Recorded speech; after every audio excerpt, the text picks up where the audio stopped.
ওম শান্তি। আজি আমি আপোনালোকৰ লগত ব্ৰহ্মা কুমাৰীয়ে ৰাজযোগৰ জৰিয়তে আমাক কি শিকায় সেই বিষয়ে অকণমান কথা পাতিবলৈ লৈছোঁ। আমি সকলোৱে জানো পাঠ্যপুথিৰ পৰা আমি যি জ্ঞান লাভ কৰোঁ সেই জ্ঞানে আমাক শিক্ষিত কৰে, কিন্তু জ্ঞানী নকৰে। বাস্তৱ জীৱনত আমি দেখিছোঁ এনে কিছুমান মানুহ আছে যাক মাক দেউতাকে অসীম কষ্টৰে ডাঙৰ দীঘল কৰে, পঢ়ুৱাই ডাঙৰ মানুহ কৰে। আমাৰ মনত তেওঁলোক ডাঙৰ মানুহ, তেওঁলোকে ভাল দামী চাকৰি লয় আৰু পিছত কি হয়, মাক দেউতাকৰ প্ৰতি তেওঁলোক উদাসীন হৈ পৰে। মাক দেউতাক তেওঁলোকৰ কাৰণে বুজা হয়। এইটো আমি স্বীকাৰ কৰিব লাগিব। তেওঁলোকে নিজৰ কৰ্মব্যস্ত জীৱনৰ মাজত সেই সুযোগ সুবিধা নাপাব পাৰে, কিন্তু হ'লেও পিতৃ মাতৃক প্ৰায় সকলে, মই সকলোৰে কথা কোৱা নাই, প্ৰতি তেওঁলোকৰ কৰ্তব্য আছে। পিতৃ মাতৃয়ে সন্তানৰ পৰা সুখ বিচাৰে, শান্তি বিচাৰে, যি সুখ শান্তি টকা পইচাই দিব নোৱাৰে। সেইদৰে আমি বহুত সন্তান দেখিছোঁ তেওঁলোক অশিক্ষিত হ'ব পাৰে, তেওঁলোকে আনুষ্ঠানিক শিক্ষা গ্ৰহণ কৰিব নোৱাৰিব পাৰে, কিন্তু তেওঁলোকে মাক বাপেকৰ প্ৰতি তেওঁলোকৰ দায়িত্ব সুচাৰুৰূপে পালন কৰে। তেনেলোকে মাক দেউতাকক ভগৱান জ্ঞান কৰে, বহুত যত্ন লয়। আমি এতিয়া দেখিছোঁ এই সংসাৰত কেইবাবিধৰ মানুহ আছে। আমি জানো এই পৃথিৱীখন আমাৰ কাৰণে এক পৰীক্ষাগাৰ, আমি ইয়াত পৰীক্ষা দি আছোঁ। আমি কৰা কৰ্মৰ ফল আমি এই জন্মত নাইবা পিছৰ জন্মত হ'লেও ভুগিব লাগিব। আৰু এই পৰীক্ষা লৈছে আমাক ভগৱানে। তেওঁ আমাৰ আধাৰ, তেওঁৱে আমাক উদ্ধাৰো কৰিব। আমাৰ কৰ্ম চাই তেওঁ এই কৰ্মৰ ফলাফল ঘোষণা কৰিব। সেইদৰে পিতৃ মাতৃও আমাৰ আধাৰ। পিতৃ মাতৃৰ আধাৰত আমি নিজৰ জীৱন গঢ়িছোঁ। আমি পৃথিৱীত যেনেদৰে কাম কৰি আছোঁ, এখন বৃহৎ নাটক। আমি একোজন ভাৱৰীয়া। এই সংসাৰত কিছুমানৰ ভাৱ সফল হৈছে, কিছুমানৰ ভাৱ বিফল হৈছে। ই এক সত্য যে আমি শৰীৰ নহয়, কিন্তু আমি সত্যৰ লগত অসত্যৰ মিক্স কৰিছোঁ। মৃত্যু হ'লে আত্মাটো গুচি যায়, শৰীৰটো জ্বলাই দিয়া হয়।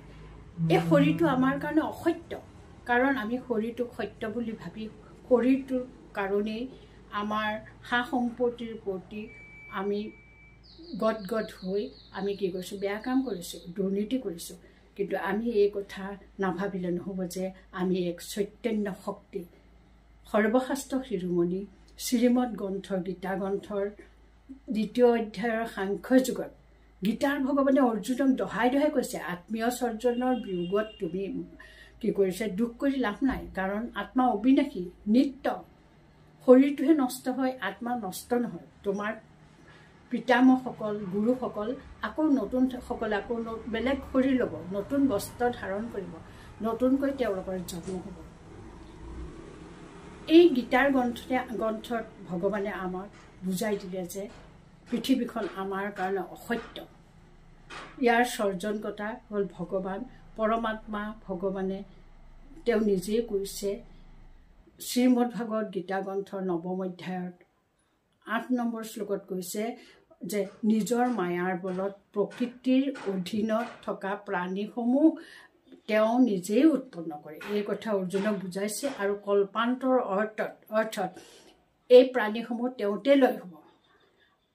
আমাৰ বৈষ্ণৱ ধৰ্মৰ প্ৰাণ সঞ্চাৰ কৰোঁতা গুৰু শংকৰদেৱে তেখেতৰ কীৰ্তন গ্ৰন্থৰ বেদস্তুতি অধ্যায়ৰ 3য় কীৰ্তনত কৈছে, অসন্ত জগত খান তোমাতে উদ্ভৱ হইল, সন্ত যেন প্ৰকাশে সদায়। যে এই জগতখন অসন্ত, অৰ্থাৎ এইখন অসত্য। এই জগতখনৰ আমাৰ কাৰণে সত্য নহয়। এই জগতখনেদি আমি গুচি যাব লাগিব, জগতৰো পৰিৱৰ্তন হ'ব। আৰু আমাৰ কাৰণে সত্য ভগৱান। ভগৱান সত্য। আমি প্ৰকৃতিৰ বিভিন্ন ৰূপত, অনৈবচনীয় সৌন্দৰ্যত বা আমাৰ জীৱনৰ কাৰ্যাৱলীত সকলোতে আমি ভগৱানক অনুভৱ কৰোঁ। শংকৰদেৱৰ নিৰাকাৰ ভগৱানক মানে, শ্ৰীমদ ভগৱত গীতা গ্ৰন্থই নিৰাকাৰ ভগৱানক মানে। পৃথিৱীৰ সকলো ধৰ্মীয় গ্ৰন্থত নিৰাকাৰ ভগৱানৰ কথা কোৱা আছে। এই ভগৱান এক পোহৰ, এক জ্যোতি, এক বিন্দু। এই বিন্দুৰ ওপৰত আমি তেওঁক ধ্যান কৰোঁ। এতিয়া আমি কৈছোঁ ক'বলৈ গৈছোঁ যে আমি সত্যৰ লগত অসত্য মিক্স কৰিছোঁ হয় মিক্স কৰিবই লাগিব নহ'লে আমাৰ জীৱন ধাৰণ প্ৰণালীয়ে সলনি হৈ যাব আৰু এনেদৰে আমি কি কৰিছোঁ কৰ্মেন্দ্ৰিয়ৰ অধীন হৈছোঁ আমাক চকুৱে নাকে মুখে যিহকে কৈছে সেই কামবিলাক আমি কৰি গৈছোঁ আৰু আমি জীৱনত দুখ পাইছোঁ সেইকাৰণে মই ক'ব খোজোঁ যদিও বা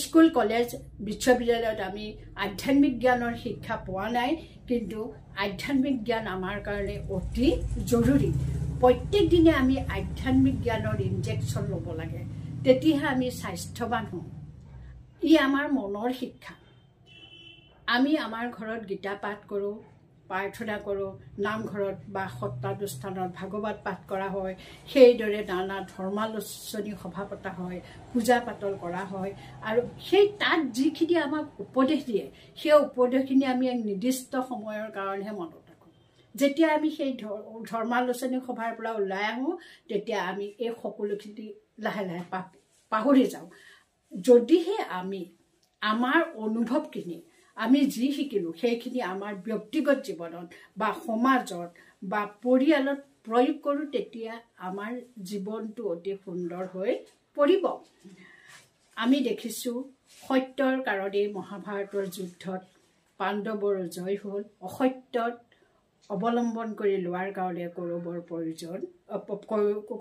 পৰাজয় হ'ল সেইকাৰণে মই ক'ব খোজোঁ আমি ঈশ্বৰৰ লগত গডৰ লগত ভগৱানৰ যদি প্ৰীত লগাওঁ আমাৰ মনক সংযোগ কৰোঁ আমি গুণবান আৰু জ্ঞানবান হ'ব নিশ্চয় পাৰিম এই সময়ৰ কাৰণে আমি এক উপযুক্ত সময়ৰ কথা ক'বলৈ গৈছোঁ সেই সময়খিনি হৈছে ব্ৰহ্ম মুহূৰ্ত বা অমৃত বেলা এই ব্ৰহ্ম মুহূৰ্তত আমি সৰ্বশ্ৰেষ্ঠ সম্পত্তি লাভ কৰিব পাৰোঁ যি সম্পত্তি আমি লাখ লাখ কোটি কোটি টকা দিলেও আমি সেই সম্পত্তি আমাৰ কাৰণে লাভ কৰাটো অতি দুঃসাধ্য এই ব্ৰহ্ম মুহূৰ্তৰ সময়খিনিক এই বেলাখিনিক অমৃত বেলা বুলি কোৱা হয় কাৰণ ভগৱানে এই সময়ত আমাক অমৃত দিয়ে জ্ঞান দিয়ে শক্তি দিয়ে গুণ দিয়ে এই সময়ত তেওঁ আমাক দিয়ে আৰু আমি আনক দিব পাৰোঁ এই সময়কণ হ'ল দিয়া আৰু লোৱাৰ বেলা দিয়া আৰু লোৱাৰ সময় সেই সময়ত ব্ৰহ্মলোকৰ নিবাসী পৰমাত্মাই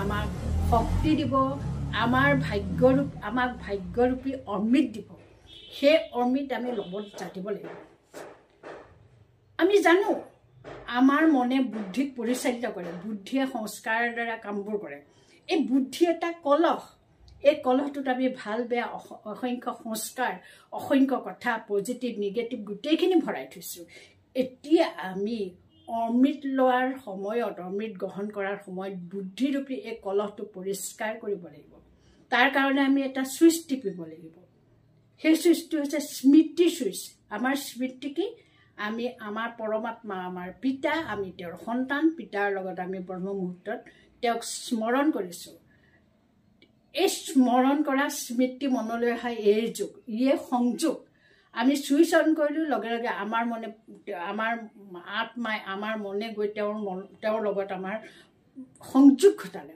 তেওঁ গম পাই গ'ল কোনে তেওঁক ভাবিছে গতিকে সংযোগ ঘটোৱাৰ লগে লগে কি হ'ল আমাক অমৃত ঢালি দিলে আমাৰ মনত সেই অমৃত হ'ল সুখ শান্তি আনন্দ প্ৰেম শক্তি জ্ঞান এই সকলোখিনি আমাক ঢালি দিলে আমি ভৰপূৰ হৈ গ'লোঁ আমি যেতিয়া ভৰপূৰ হৈ গ'লোঁ আমাৰ মনৰ দুৰ্বলতাটো ভয় হিংসা হিংসি ৰাগ দেহ সকলোবিলাক সম্পূৰ্ণ ধূলিচ্ছাদ হৈ গ'ল ডিলিট হৈ গ'ল আৰু এই মায়া যি মায়া মানে কৈছোঁ যে আমি যাৰ প্ৰতি আসক্তি আমি বিচাৰি ফুৰোঁ যাক আমাক লাগে লাগে বুলি আমি চিঞৰি ফুৰোঁ সেই মায়া লগে লগে নাইকিয়া হৈ গ'ল তেওঁ পলাই গ'ল এই সময়ত শতগুণী হয় গোটেই নিৰ্মল পবিত্ৰ হৈ থাকে পৰিৱেশটো বায়ুমণ্ডলত বিশুদ্ধ অক্সিজেনো নিৰ্গত হয় এই শতগুণী সময়ত তমোগুণ আৰু ৰজগুণৰ প্ৰভাৱ নাথাকে এই সময়ত আমি নিজে ল'লোঁ আনক দিলোঁ আমাৰ ঘৰৰ লোকসকলক দিলোঁ ওচৰ পাজৰক দিলোঁ সমাজক দিলোঁ দেশক দিলোঁ